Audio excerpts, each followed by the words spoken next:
வணக்கம் ஐபிசி தமிழ் நேயர்களே. இன்று உங்களுக்கு கனடாவிலிருந்து கனடிய வெளிவிவகார அமைச்சர் மெலனி ஜோலி அவர்களுடனான நேர்காணலை கொண்டு வருகின்றோம். கடந்த ஜனவரி 10ஆம் தேதி அறிவிக்கப்பட்ட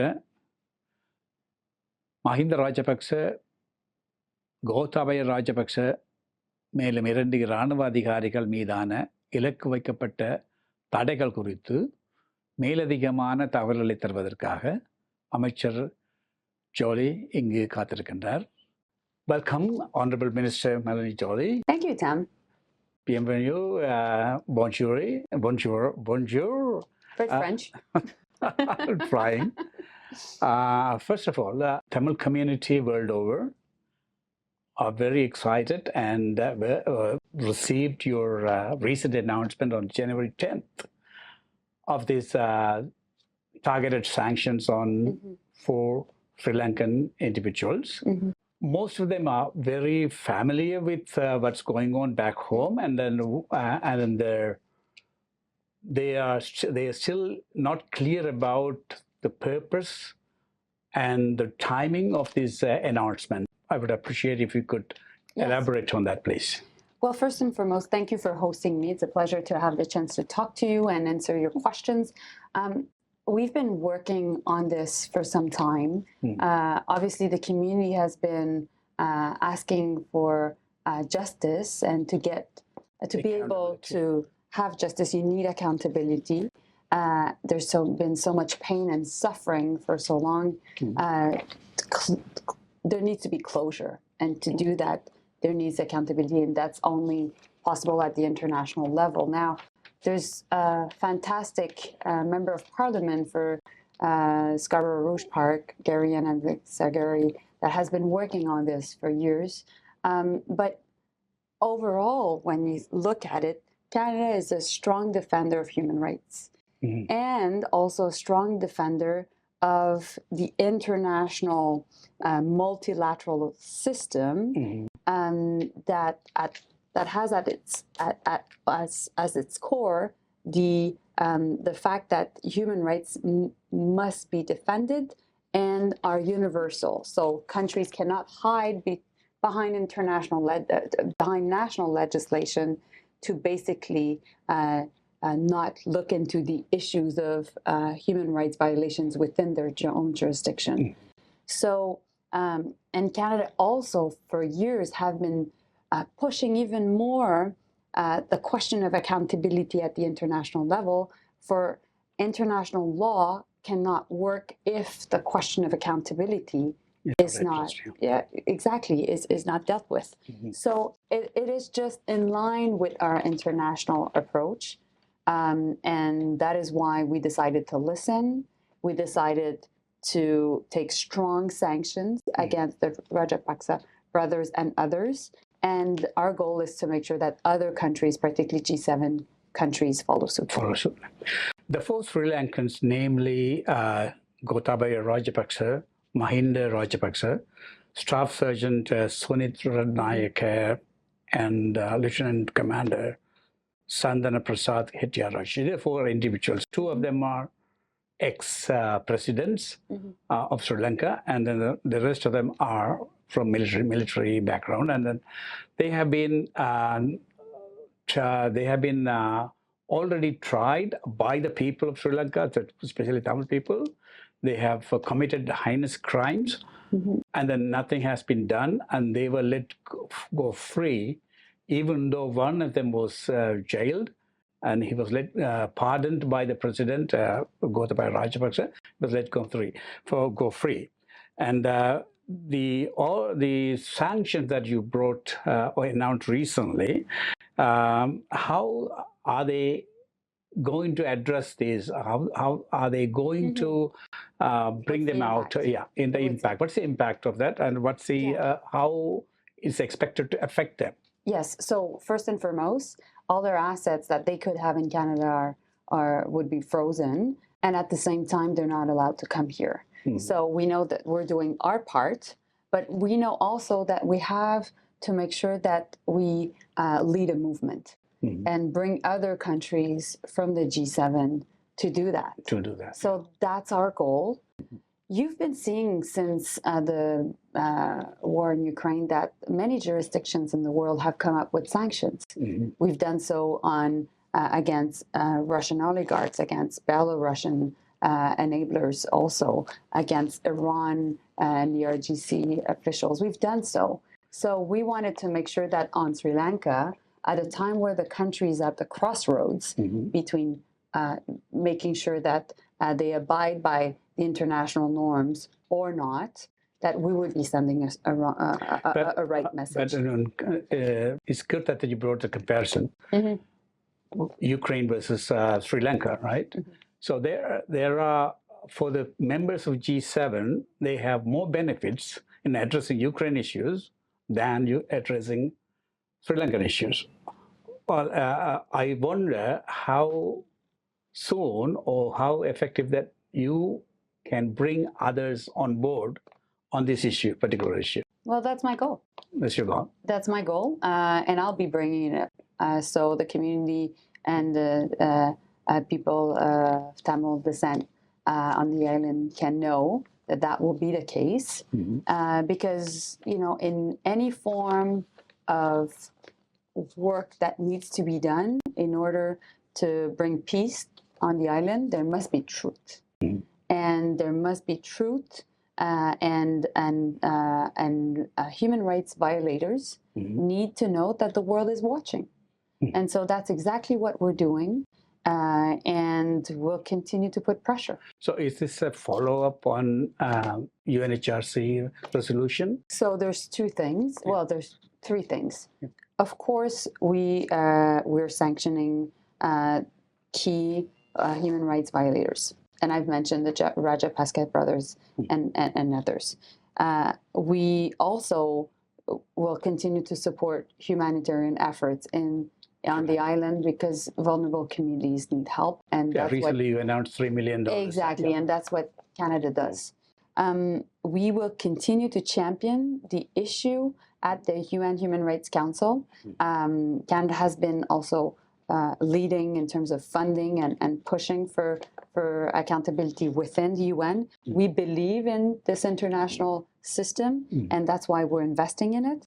And light must be shed on this issue at the UN. And finally, there are negotiations right now between Sri Lanka and the IMF, International Monetary Fund, and we want to push for anti-corruption measures and also human rights. How about reduction of military personnel in the north and east? Are you putting, the IMF is putting it as a condition? At this point, the conversations are in evolution, but what is really, really important is that we bring other countries on board because, as I mentioned, we need to shed light on this issue. I think that Canadians and many people around the world are not aware of what has happened over the years, over the past decades. The Tamil community has many of its members highly traumatized by the various conflicts and well, of course, the pain and the suffering. So, in order to be able to walk in the path of truth, and eventually we hope any form of reconciliation, which we're far from, there needs to be this accountability. And so that's why we're working on this. The war was concluded almost 13 years ago. Why suddenly now the need to impose sanctions? What circumstances have changed in your case? Well, like I mentioned, I think Sri Lanka is at the crossroads. So that's why there is momentum. I think also that more than ever, G7 countries have worked together to impose sanctions. It has worked. And that's why we know it's an available tool that we can continue to use to put pressure. And finally, I've been in this job for now a year as Foreign Minister of Canada. I come from a riding in Montreal where I heard many of the trauma that Tamil community members have gone through.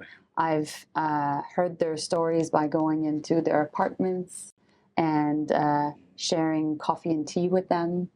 And I've been aware of this issue for some time.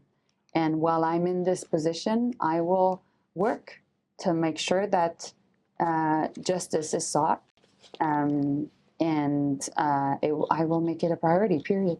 Yeah, how is Canada going to measure the outcome of these sanctions? Do you have any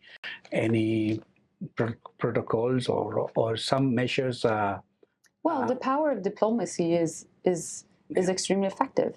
So I'll raise it, and I'm convinced the Prime Minister also will continue to advocate for it because he's definitely a strong supporter of the sanctions. A few years back, the U.S. brought some targeted sanctions on one of the military personnel, and then he seems to be, not going anywhere from Sri Lanka.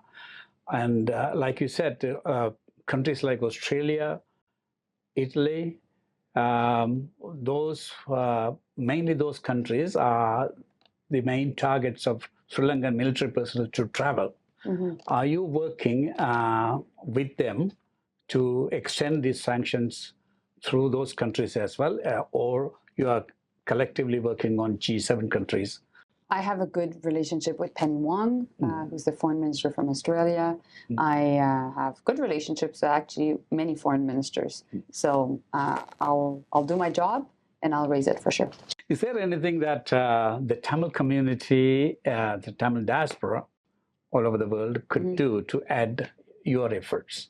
Well, I think, and we referred to it in this interview, stories must be told, must be shared. I just had the privilege of hearing difficult stories from the community, people that have gone through enormous pain, but have the courage to explain what they've gone through.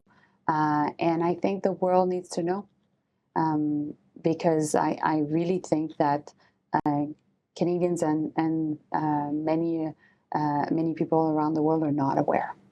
And so we live in a strong democracy. There is a freedom of expression. There's a lot of interest on the part of Canadians when there are any forms of human rights violations. Canada is proud of its record when it comes to standing up for human rights, and that is why we look forward to hearing from the Tamil community on this issue. So suppose any of these four individuals will happen to transit through Canada. Do you have the authority to arrest them or detain them? They're through this. They're not allowed to do so. They're not allowed to do that. So that's it. So how about we're how can I say? We are making sure that we're acting within our own jurisdiction, within our own territory. How about if their relatives happen to be here, and then the assets are somehow under their names or something?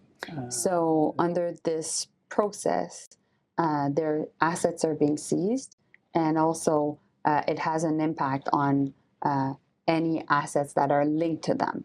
So that's why it's a very powerful tool.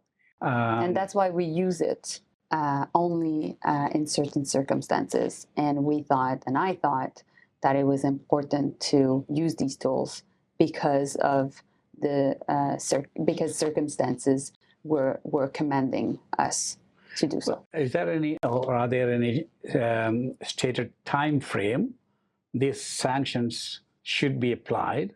Or is there any sunset clause that this is going to expire at a certain time? It's from the moment I make the announcement, it's effective. It's effective. Yeah. And you have any plans to extend it further like allegations of unproved or whatever that allegations against them, to take them to International Criminal Court or anything like that, anything further higher? Well, at this point, this is a first good step. There's no time limit to these sanctions, and I think there is still an important path when it comes to justice and reconciliation for the Tamil community. Yeah, on that note, I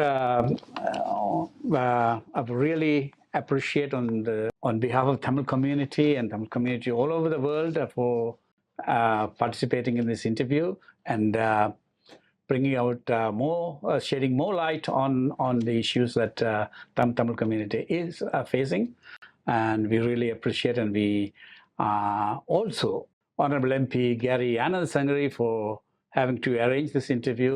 I think he will do more. I think we will be glad to face you more and then explain more of these issues to our community.